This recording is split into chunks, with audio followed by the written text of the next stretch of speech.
જોઈ રહ્યા છો સંદેશ ન્યૂઝ। હું છું આપની સાથે કૃષ્ણા અને સમાચારની શરૂઆત કરીએ મહત્વપૂર્ણ સમાચારથી। તો ઉનામાં રવિ કૃષિ મહોત્સવમાં કોંગ્રેસે હોબાળો કર્યો।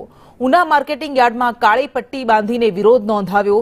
ડીએપી અને યુરિયા ખાતરની તંગીને લઈને રોષ પ્રવર્તી રહ્યો છે। પોલીસે વિરોધ કરનાર કોંગ્રેસના કાર્યકર્તાઓને અટકાવ્યા છે। તો ઉના માર્કેટિંગ યાર્ડમાં કોંગ્રેસના કાર્યકર્તાઓએ કાળી પટ્ટી બાંધીને વિરોધ નોંધાવ્યો હતો। માર્કેટિંગ યાર્ડ ખાતે રવિ કૃષિ મહોત્સવ દરમિયાન ખેડૂતોએ પણ હોબાળો મચાવ્યો હતો, કારણ કે ડીએપી અને યુરિયા ખાતરની અછત વર્તાઈ રહી છે અને તેના કારણે તેમનામાં આ રોષ છે।